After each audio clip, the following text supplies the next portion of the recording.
If you take one thing out, if you take that one pass that her and Angel had with each other, with the kind of the taunting thing, if that one image does not exist, women's basketball does not experience any of this. I guarantee you. Yeah. Because that became a race issue. Yeah. And it shouldn't have. Right. It's two competitors hooping. That's not how I saw it. And I don't think that's how anybody who's a real hooper saw it. But people made it a race People thing. made it that way. And white people, because here's the way white people reacted. Okay, it's not just that she's a good player. She was in that moment a white player, like having success against black people. Yeah. Like, she's our girl. Yeah. That's what she was. Yeah. And it was made not by her basketball ability. No. Make no mistake about it. It was made by that one moment.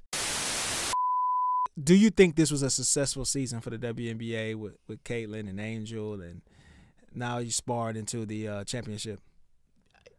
Yeah, I mean, by WNBA standards, yeah. I mean, there's – I don't think there's any way that you could deny that way more people were engaged in this WNBA season than before. I mean, Caitlin Clark is talking. We've talked about her so much on this show, and I give zero fucks about women's basketball. I don't. Like, I think if I meet a woman in person and she can hoop, it's like really cool. I like that. Yeah. But like, as far as like, I've not watched a WNBA game. You know, when I say it was on at the Confines, Monday Night Football was on, and they had a TV with the WNBA on. So, I mean, that's, I wasn't focused on that. But it just, I can't imagine that they haven't had one of their better seasons from a place of just being a talking point and being part of the news cycle in sport. But will Caitlin or Angel need to be in these games? Successful season thanks to a bit of racism. Agreed. Yeah. Will Caitlin need to be in the playoffs and championship games to really capitalize? Because, I mean, because okay, if a ton of people watched because of Caitlin, because of the race thing between Caitlin and Angel, well, Caitlin and Angel weren't a part of the. Caitlin went out early in the playoffs, and Angel didn't make the playoffs. Caitlin went out. I believe they got swept. If not, but I know they lost in the first round. I don't think. I mean, I don't think that we're looking at like this Caitlin Angel dynamic. Mm-hmm. I just don't. I don't think it carries. Neither one is on strong teams. I think Angel seemed to have a good season in her own right, particularly for a rookie. As the season went along, I mean, Caitlin put up big numbers. Yeah. And there were a lot of instances where there was some stuff with other players on the court that got clicks that were kind of newsworthy, I guess. But it's one of those things. I mean, what's the lady who's actually like the MVP? Wilson? Asia Wilson. So yeah. My thing is like, okay, I now know her name is. Yeah. I didn't know she was alive before this year with all the news that came out there. Yeah. But what's going to happen with Caitlin Clark is she'll probably have a band of fanatics that will just be into her for whatever. But if league-wise, if she doesn't, find her way to get to like a winning situation where she can contend in the playoffs and so forth, I don't think that there's going to be, I mean, it'll eventually sort of tail off in that regard. Yeah. And it is funny because it's like, I mean, Kobe mentioned the bit of racism, and it's true. Like, you have behind her Juju Watkins at USC, and she has a chance, being a freshman last year, to continue to build up some amazing stats over the course of her college career and then eventually go to WNBA. Like, will it be the same because she's black? Yeah. Like I mean, there's a reality in America that, white people really crave some sort of identification or relatability in sports. And that, if there's a white face that's relevant or good, they're drawn to it like moths to a flame. And that is what it is.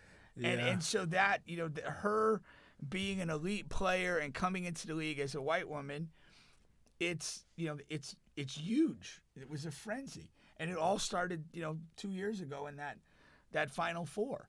But it has to be that has to play a part in it because just like Kobe's talking about the Sabrina, she's a white girl.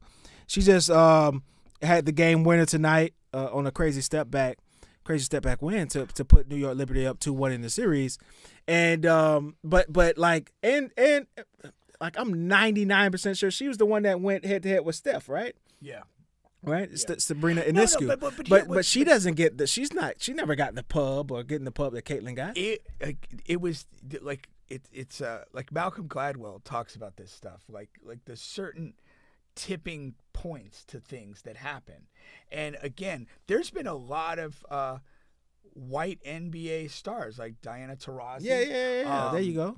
Brianna Stewart. Right. I'm talking about like great players for WNBA. I mean, Taurasi's believed to be like one of the all-time greats, I think, in league history. Yeah.